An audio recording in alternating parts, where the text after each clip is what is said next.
Bien avant l'existence des banques, des bourses ou des banques centrales, une civilisation a découvert quelque chose qui allait façonner le pouvoir pendant des siècles. Contrôlez l'or, et vous contrôlez le monde qui vous entoure. Dans l'ancien Proche-Orient, l'or n'était pas seulement un bijou ou une décoration. C'était la réserve de valeur par excellence, durable, rare et universellement convoitée. Des royaumes se sont fait la guerre pour l'obtenir, les dirigeants y mesuraient leur prestige, et la diplomatie s'articulait souvent autour de lui. Et pendant plus de 1000 ans, un royaume a possédé un avantage que peu d'autres pouvaient égaler. L'Égypte antique ne se contentait pas de faire le commerce de l'or, elle le produisait.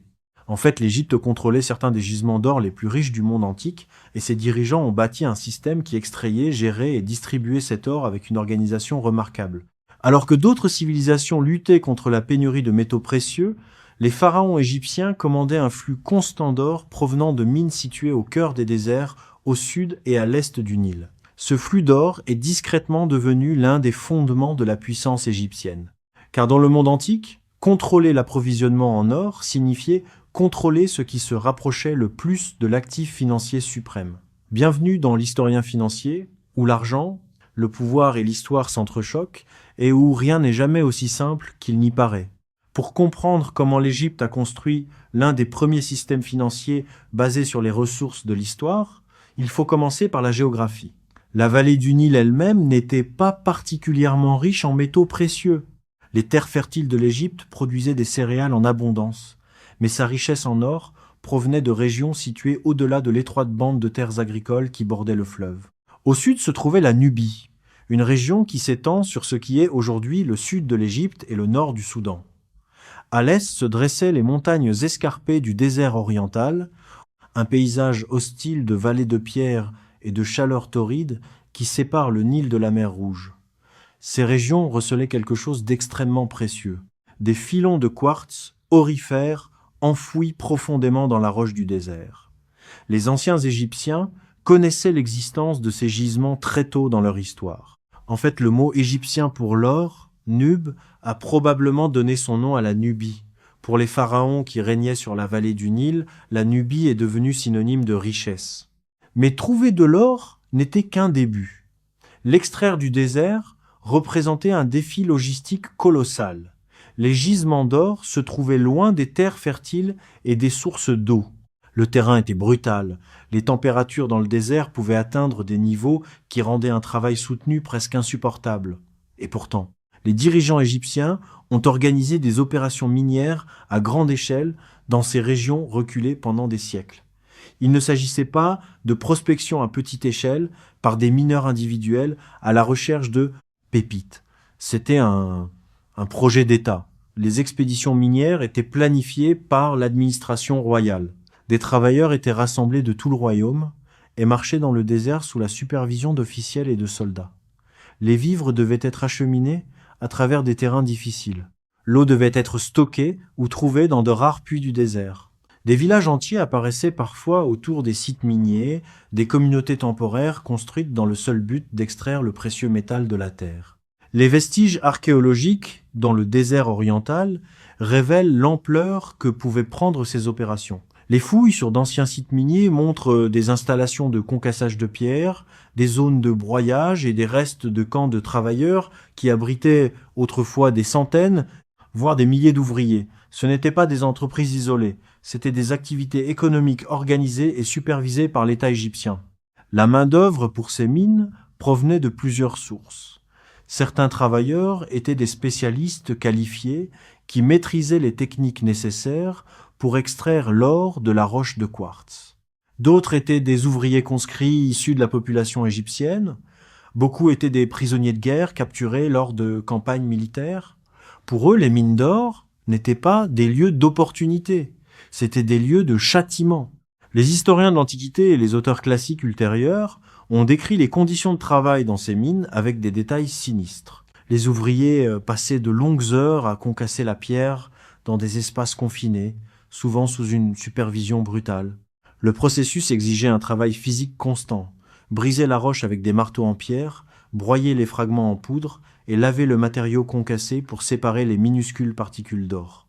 Même des siècles plus tard, l'historien grec Diodore de Sicile écrira sur les mines d'or égyptiennes avec un mélange de fascination et d'horreur. Selon son récit, le travail était implacable et épuisant, accompli par des hommes, des femmes et même des enfants qui peinaient jusqu'à ce que leur corps cède. Les mines du désert n'étaient pas des lieux cléments, mais elles étaient productives. Le quartz aurifère était extrait de tunnels creusés dans la roche. Les ouvriers transportaient la pierre à la surface, où elle était concassée à l'aide de lourds marteaux de pierre. Les fragments étaient ensuite broyés davantage dans des mortiers de pierre jusqu'à devenir une poudre fine. Cette poudre était lavée à l'eau à plusieurs reprises, de sorte que les particules d'or plus lourdes coulaient, tandis que la poussière plus légère s'échappait avec l'eau. C'était un processus incroyablement laborieux, mais qui fonctionnait. Au fil du temps, ces mines ont produit d'importantes quantités d'or qui étaient acheminées vers la vallée du Nil, où l'État en contrôlait soigneusement la distribution. Ce contrôle était crucial, car l'économie égyptienne, durant la majeure partie de son histoire antique, ne reposait pas sur les pièces de monnaie comme le feraient plus tard les économies grecques et romaines. En réalité, les pièces de monnaie n'ont été introduites en Égypte qu'à des périodes beaucoup plus tardives sous domination étrangère. La richesse égyptienne se mesurait plutôt en grande partie au poids. L'or, l'argent, le cuivre et d'autres biens étaient évalués en unités telles que le debain, un poids standardisé utilisé dans le commerce et la comptabilité. Les transactions pouvaient impliquer des quantités mesurées de métal plutôt qu'une monnaie frappée. Cela signifiait que l'or fonctionnait moins comme de l'argent du quotidien et davantage comme un actif de réserve contrôlé par l'État. Les pharaons stockaient de grandes quantités d'or dans les trésors royaux et les complexes templiers. À partir de ces réserves, l'or pouvait être distribué pour récompenser les fonctionnaires fidèles, financer de vastes projets de construction, soutenir des campagnes militaires ou financer des relations diplomatiques avec les royaumes voisins. À bien des égards, l'État égyptien fonctionnait comme la plaque tournante centrale de l'économie de l'or. Les mines le produisaient, le trésor le stockait et le pharaon décidait où il s'écoulerait. Cette concentration du contrôle conférait aux dirigeants égyptiens un levier extraordinaire dans les relations internationales. À travers l'ancien Proche-Orient, l'or était très prisé mais relativement rare. Des royaumes tels que Babylone, le Mitanni et l'Empire hittite avaient accès à leurs propres ressources précieuses, terres agricoles, routes commerciales ou gisements de métaux, mais peu pouvaient rivaliser avec la capacité de l'Égypte à produire de l'or en si grande quantité. Par conséquent, l'or égyptien est devenu un puissant outil diplomatique. L'une des sources de preuves les plus révélatrices à ce sujet provient d'une remarquable collection de tablettes d'argile découvertes sur le site d'Amarna en Égypte. Ces tablettes contiennent une correspondance diplomatique du XIVe siècle avant notre ère, sous le règne du pharaon Akhénaton. Rédigées en akkadien, la langue diplomatique de l'époque, les lettres d'Amarna conservent les conversations entre la cour égyptienne et les dirigeants de tout le Proche-Orient. Et un thème revient sans cesse dans ces lettres, l'or. Les rois étrangers demandaient continuellement aux pharaons égyptiens de leur en expédier. Un souverain babylonien écrit sans détour que l'or en Égypte est aussi abondant que la poussière. Que cette affirmation était exacte ou non, elle révèle à quel point la réputation de l'Égypte s'était répandue. Pour les autres royaumes, l'Égypte apparaissait comme la réserve d'or de la région. Et cette réputation avait son importance. Les expéditions d'or pouvaient sceller des alliances, récompenser la loyauté et stabiliser les relations diplomatiques. Lorsque les dirigeants égyptiens voulaient influencer la politique étrangère, l'or pouvait accomplir ce que les armées ne pouvaient parfois pas faire. Il pouvait acheter la coopération. Il pouvait renforcer le prestige. Il pouvait rappeler aux puissances voisines où se trouvait véritablement la plus grande richesse de la région. Mais l'influence de l'économie aurifère égyptienne s'étendait bien au-delà de la diplomatie. Car dès lors qu'une civilisation contrôle l'approvisionnement d'une ressource précieuse, cette ressource commence à façonner l'ensemble de la structure de son pouvoir. Et dans le cas de l'Égypte, l'or s'est profondément imbriqué dans l'autorité du pharaon lui-même. Ce métal était associé à un symbolisme divin. Les textes religieux égyptiens décrivaient souvent la chair des dieux comme étant faite d'or, reflétant la nature incorruptible du métal. Les temples exposaient des statues en or et des objets de cérémonie qui renforçaient le lien entre la puissance divine et la richesse matérielle. Ce symbolisme n'était pas fortuit. Et lorsque le pharaon commandait la production et la distribution de l'or, il ne gérait pas simplement une ressource naturelle. Il contrôlait quelque chose que le monde antique considérait comme sacré, inaltérable et d'une valeur universelle. En d'autres termes, l'économie de l'or a renforcé les fondements tant financiers qu'idéologiques de la domination égyptienne. Mais derrière ce système impressionnant se cachait une réalité qui finirait par remettre en question même la richesse de l'Égypte. Car maintenir une structure de pouvoir basée sur l'or exigeait quelque chose que les empires possèdent rarement pour toujours: le contrôle. Le contrôle du territoire, le contrôle de la main-d'œuvre, le contrôle des mines elles-mêmes.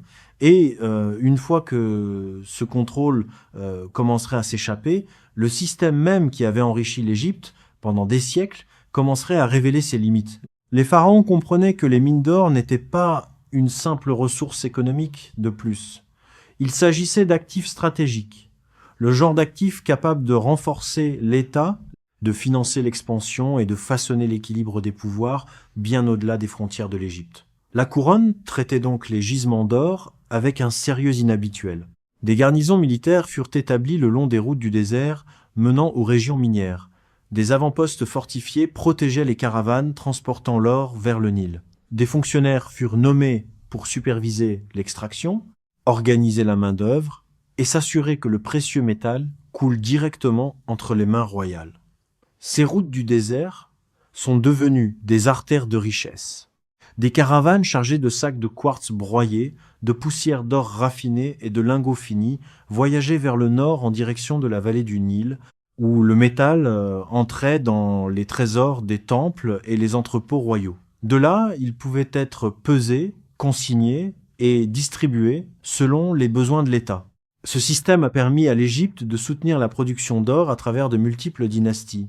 À l'époque du Nouvel Empire, approximativement entre 1550 et 1070 avant notre ère, le contrôle égyptien sur la Nubie et le désert oriental était devenu l'un des fondements les plus importants de la richesse impériale. Le Nouvel Empire a été l'ère de dirigeants célèbres comme Hatshepsut, Thoutmôsis III et Ramsès II, des pharaons dont les règnes ont vu l'Égypte étendre sa portée militaire et son influence diplomatique à travers la Méditerranée orientale et le Proche-Orient.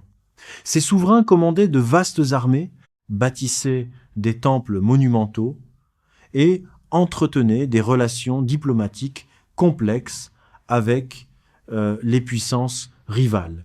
Tout cela nécessitait des ressources et l'or était l'une des ressources les plus souples que possédait l'État. Contrairement aux céréales ou au bétail, l'or ne se détériorait pas. Il pouvait être stocké indéfiniment. Il pouvait être fondu, refondu ou transporté sur de longues distances sans perdre de sa valeur. Dans un monde où la confiance entre les royaumes était fragile et où les alliances politiques fluctuaient constamment, l'or fonctionnait comme un langage universel de la richesse. La capacité de l'Égypte à en produire conférait aux pharaons un avantage redoutable. Les dirigeants étrangers savaient que l'Égypte avait accès à un approvisionnement régulier de ce métal. Ce savoir a façonné le paysage diplomatique de l'ancien Proche-Orient. Lorsque les rois voisins cherchaient à s'allier à l'Égypte, ils s'attendaient souvent à recevoir des cadeaux en or dans le cadre de cette relation. Ces présents n'étaient pas des gestes hasardeux, c'étaient des outils politiques calculés. Une expédition d'or pouvait consolider un traité, récompenser un vassal fidèle ou s'assurer les bonnes grâces d'un puissant voisin. Dans de nombreux cas, ces échanges étaient consignés dans une correspondance diplomatique qui a survécu bien après la disparition des royaumes eux-mêmes. Les lettres d'Amarna en offrent certains des exemples les plus clairs. Dans l'une des lettres, le roi de Babylone se plaint qu'un précédent envoi d'or égyptien était plus modeste que prévu. Dans une autre, un souverain du royaume du Mitanni réclame de l'or pour financer ses propres ambitions politiques. Le ton de ces lettres s'apparente parfois à des négociations entre États modernes discutant d'aides financières ou d'accords commerciaux. Sauf que dans ce cas, la monnaie d'échange était de la poussière d'or provenant des déserts de Nubie. Le schéma devient très vite évident. L'or de l'Égypte lui permettait de projeter son influence bien au-delà de ses frontières. Et l'influence compte souvent plus que le contrôle direct. Lorsque d'autres dirigeants croyaient que l'Égypte possédait d'abondantes réserves d'or, ils étaient plus enclins à rechercher ses faveurs. Les mariages diplomatiques, les alliances militaires et les accords commerciaux s'articulaient souvent autour du flux du métal précieux provenant de la vallée du Nil. À bien des égards, l'Égypte était devenue une sorte de centre financier de l'ancien Proche-Orient. Non pas parce qu'elle contrôlait des banques ou des marchés financiers, ces concepts n'apparaîtront que bien plus tard, mais parce qu'elle contrôlait l'approvisionnement de l'actif le plus convoité de la région. L'or était le point d'ancrage, et le pharaon en était le gardien. Mais même les systèmes fondés sur des ressources précieuses ont leurs limites. L'extraction de l'or exigeait un effort et une organisation constants. Les opérations dans le désert dépendaient d'une autorité politique stable, d'un accès à la main-d'œuvre et du contrôle de territoires lointains. Si l'un des maillons de ce système venait à défaillir, le flux d'or pouvait ralentir de manière spectaculaire. Et l'histoire montre que les empires conservent rarement un contrôle parfait pour toujours. Lors des périodes d'affaiblissement de la puissance égyptienne, le contrôle sur la Nubie échappait parfois à l'Égypte. Des souverains locaux, des envahisseurs étrangers ou des royaumes rivaux pouvaient s'emparer des régions minières ou perturber les routes caravanières qui acheminaient l'or vers le nord. Lorsque cela se produisait, le trésor égyptien en ressentait les répercussions. Sans un accès régulier aux mines, la capacité de l'État à distribuer de l'or diminuait. Le poids diplomatique s'affaiblissait. Les projets de construction monumentale tournaient au ralenti. Les campagnes militaires devenaient plus difficiles à financer. Autrement dit, la ressource même qui renforçait l'Égypte pouvait également exposer ses vulnérabilités. Ce schéma se répète tout au long de l'histoire économique. Lorsqu'une civilisation bâtit sa puissance autour d'une ressource critique, qu'il s'agisse d'or, de pétrole ou d'une autre matière première précieuse, cette ressource devient à la fois un atout et une dépendance. Tant que le contrôle est maintenu, la richesse afflue et l'influence s'étend. Mais lorsque le contrôle s'effondre, le système révèle rapidement sa véritable fragilité. Pour l'Égypte, l'économie de l'or a fonctionné pendant des siècles parce que l'État est resté suffisamment puissant pour maintenir ses opérations minières et ses infrastructures dans le désert. Mais la leçon plus globale s'étend bien au-delà de l'ancien Nil, car le lien entre le contrôle des ressources et la puissance financière n'a jamais disparu. Au XXe siècle, le pétrole a joué un rôle similaire dans la configuration de l'influence géopolitique. Les pays qui contrôlaient d'importantes réserves de pétrole ont acquis un poids énorme sur les marchés mondiaux et les alliances politiques. Aujourd'hui, d'autres ressources, les terres rares, les chaînes d'approvisionnement en semi-conducteurs, les métaux stratégiques, revêtent une importance similaire dans l'économie mondiale. Les détails changent, le principe reste le même. La puissance économique commence souvent par le contrôle de quelque chose de rare et de précieux. Pour l'Égypte antique, ce quelque chose était l'or. Mais la véritable leçon de l'économie aurifère de l'Égypte ne réside pas simplement dans le fait que les pharaons possédaient de riches mines. Elle réside dans le fait qu'ils ont compris comment transformer ces mines en un système de pouvoir. Les mines produisaient le métal, l'État organisait la main-d'œuvre, le trésor en contrôlait la distribution. Et le pharaon utilisait cette richesse pour façonner la diplomatie, consolider son autorité et asseoir l'idée que le pouvoir égyptien était à la fois terrestre et divin. À bien des égards, c'était un exemple précoce de ce que nous pourrions appeler une stratégie financière. Non pas par le biais des taux d'intérêt ou de la politique d'une banque centrale, mais grâce à la gestion minutieuse de la ressource que le monde antique prisait le plus. L'or a donné de l'influence à l'Égypte. L'or a donné à l'Égypte un moyen de pression. L'or a contribué à maintenir l'une des civilisations les plus pérennes de l'histoire de l'humanité. Mais cela nous rappelle également une réalité plus profonde sur le fonctionnement des systèmes financiers. La richesse se résume rarement à l'actif lui-même. C'est une question de contrôle. Le contrôle sur la provenance de l'actif, le contrôle sur ceux qui le reçoivent, et le contrôle sur le récit qui l'entoure. L'Égypte antique n'a pas bâti de bourse de valeurs ni d'institutions bancaires, mais elle avait compris un principe qui façonne encore aujourd'hui le système financier moderne. Lorsque vous contrôlez la ressource dont tous les autres ont besoin, vous détenez une forme de pouvoir qui va bien au-delà de la simple richesse. Et pendant plus de 1000 ans, l'or coulant des déserts au sud du Nil a conféré à l'Égypte exactement ce type de pouvoir. Si cela vous a offert une nouvelle perspective, abonnez-vous. L'histoire a les réponses. Je vous montrerai où chercher.